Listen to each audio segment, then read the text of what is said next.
I have a saying, money doesn't make you who you are, it makes you who you really are. Whatever passion that you're engaged in, it always gets bigger.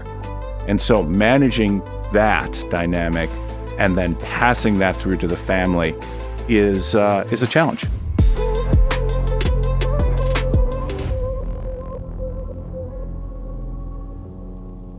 The greatest wealth transfer in history is currently underway, with somewhere between 80 to 100 trillion US dollars in assets being transferred from baby boomers to the next generation.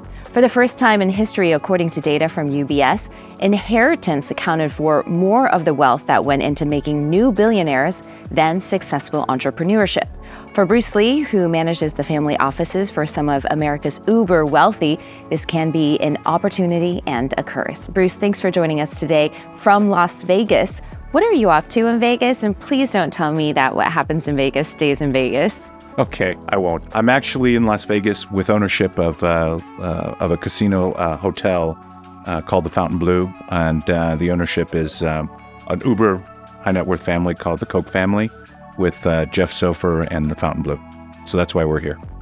And so is that part of a, say, diversification strategy for the wealth that you're managing for the family? And what type of sort of entry strategy do you have or take on an investment such as this one? Well, this is a large one. And I would be kidding you if I told you that this is what they do, they don't.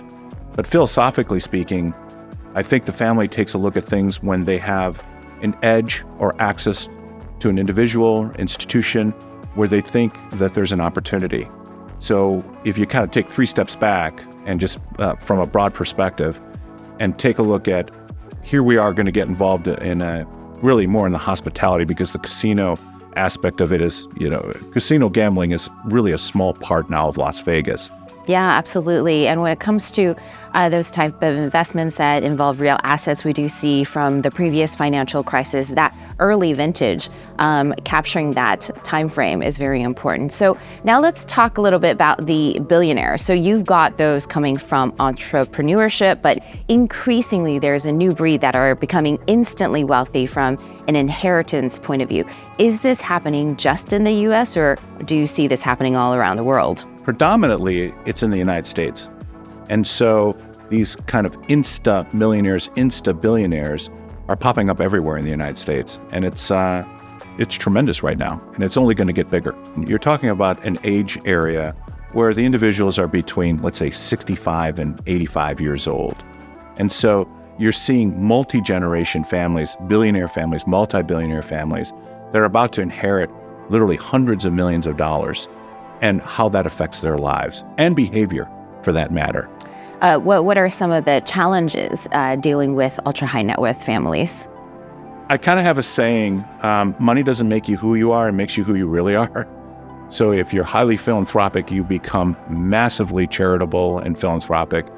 If if you're engaged in whatever passion that you're engaged in, it always gets bigger. And so managing that dynamic and then passing that through to the family is a challenge, because every single family has a different twist or a different look at things and how they view it. Where you'll be dealing with the patriarch, where they'll have this kind of business mindset, and then as that transfers down to the second and even third generation, managing those dynamics are pretty intense. And so the challenge for individuals like myself or any advisors who are advising to those large families is transferring that intuition and monetizing it for them and keeping that dynamic together. And so that ecosystem is very, very difficult.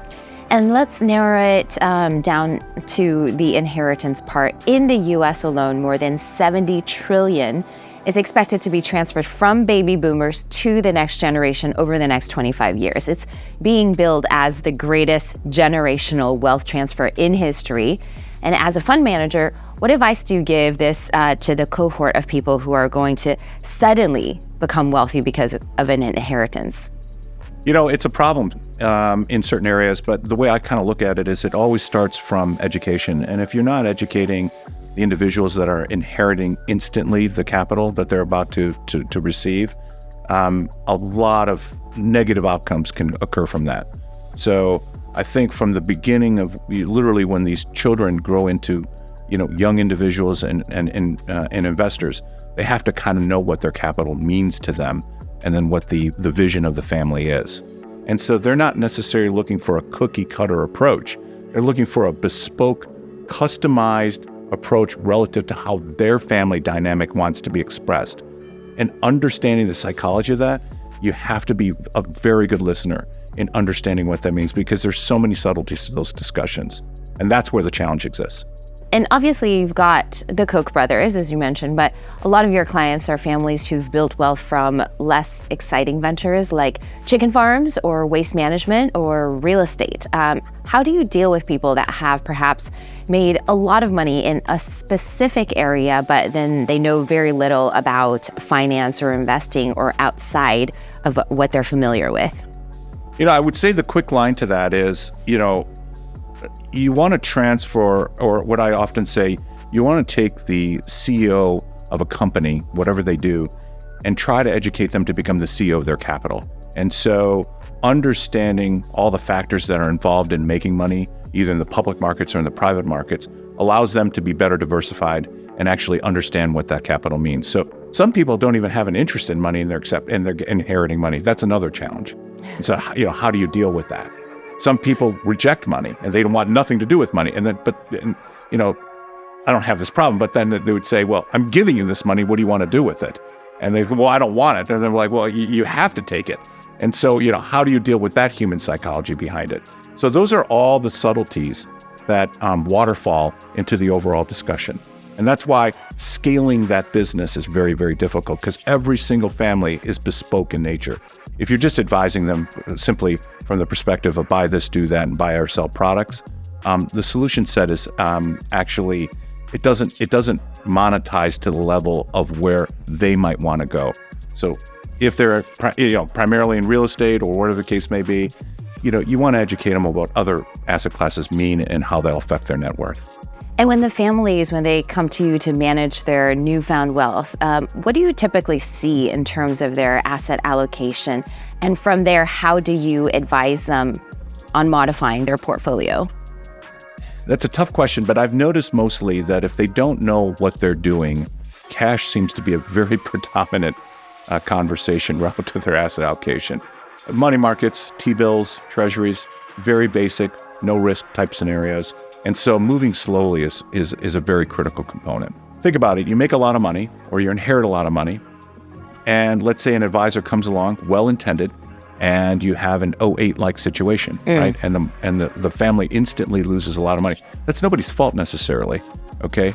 But to instantly lose that capital and not know why, that usually creates a lot of anxiety. Right. So, having cash and then slowly moving and while you're educating the client, I think is prudent on both ends. Because, when you live in a dynamic world that we do that have top-down issues as well as bottom-up issues, again, clients don't want to lose money. They don't want to lose it quickly. And so, to advise them in the most liquid investments is probably the wisest thing in the beginning while they're getting to understand what their capital means to them. And I suppose that's also tied to sort of their investment horizon that they have in mind, which can you speak a little bit to how that might differ from, say, an institutional investor? Well, institutional investor has more of an investment mindset, and they're primarily professional in nature, okay? And they have their mandates established and their factors established. With ultra high net worth families, I generally find that they really don't know what they want, but they want a return. And so they're going into an ocean, for lack of better words, with a very small boat, and they have to understand what that means to them. It's actually a very high anxiety moment in time, because they went from being in total command of their business to now almost not having a real idea of the depth of what they need to do in order to make money in the marketplace. Thanks, Bruce. Now let's check in with our resident expert, Alex Holmes from Oxford Economics. Alex, in Asia Pacific, we do see a lot of these generational wealth transfers taking place as well. Can you speak just a bit more about this? Thanks, Pamela. Yeah, it's a fascinating question, and one which I don't think the macro profession really has a solid handle on. What's really different from the past is the age profile of populations in the rich world. It used to be that older generations would have passed their wealth down to many children and grandchildren, but declining birth rates over the past 50 years means that in most of the rich world, the distribution of the population looks very different. It's kind of like an upside-down pyramid, with big cohorts of older generations at the top and increasingly smaller younger cohorts at the bottom. This is particularly true for aged societies like Japan and Germany, and aging countries like China. So almost for the first time now, when wealth is being passed down, instead of diffusing, it is concentrating. The question then is, what does this do to economic incentives? Do those who receive massive windfalls keep working and innovating, or do they happily live off their passive income? And what does it do to inequality? There'll be a growing gap between those receiving big inheritances and those who do not. But how persistent will that be? There's this stereotype of children of rich families slacking off, and that wealth only lasts a few generations before it's frittered away. But that isn't really true in a general sense. Most effects of wealth, like the ability to have access to greater opportunities or to take greater risks through entrepreneurship, lead to its preservation. This is illustrated by one of my favorite economic papers. There was a couple of Italian academics who analyzed the Florentine tax census from 1427. And they found that the wealthiest in the city of Florence today are all the same families as they were 600 years ago. So wealth inequality is really, really enduring. And the challenge for governments across the globe over the coming decades is going to be, do you want to stop this? Can you? And if so, how? Thank you so much, Alex.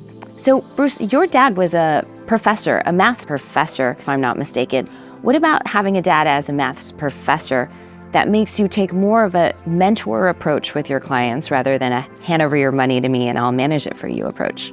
It's a great question. I mean, when you're brought up by a professor, a teacher, right?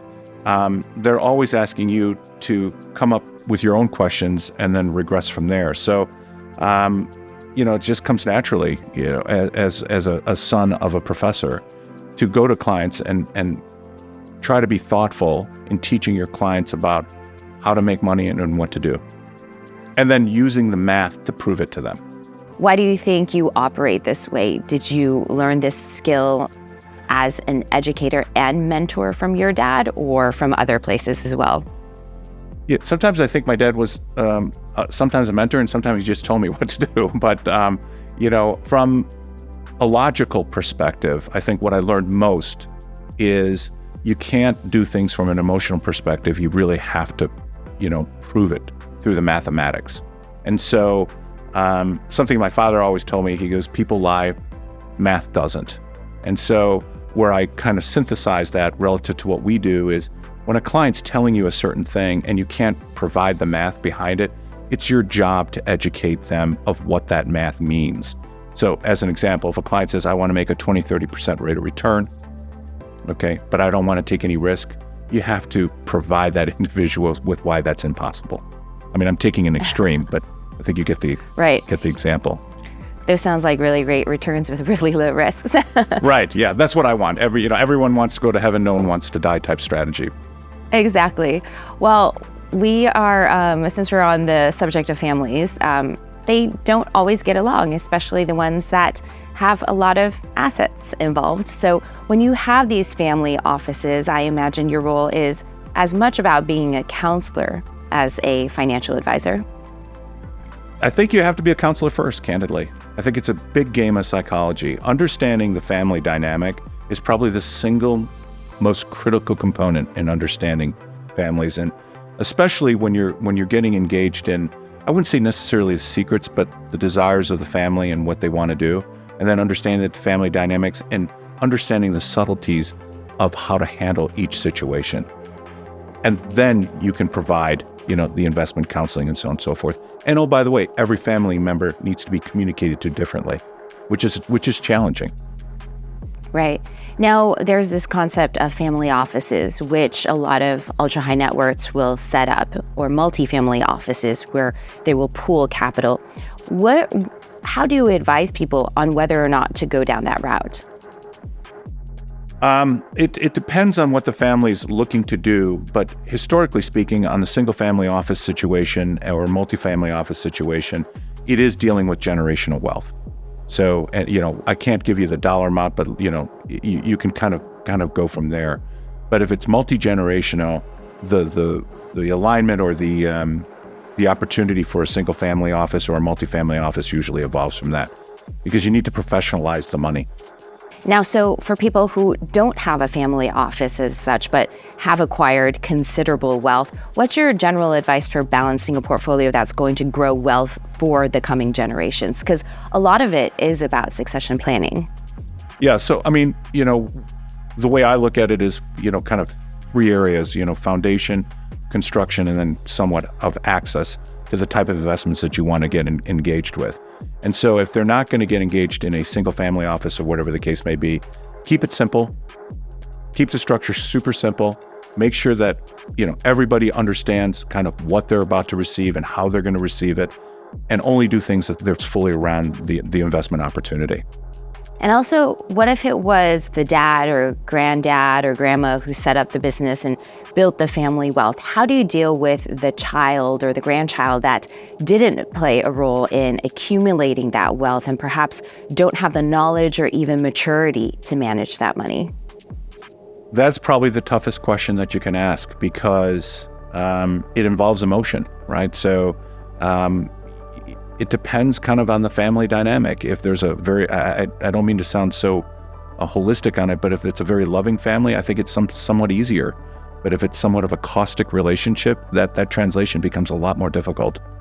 And what would be the way you educate them about risk-adjusted return? Because I think that is difficult to qualify and quantify oftentimes. So I kind of simplify it, because the question's been asked before. Well, I just want to make money, and I would say to the patriarch, I'd say, well, you ran a business, right? If you had one customer, but you were growing at 100% a year, that's a pretty good return.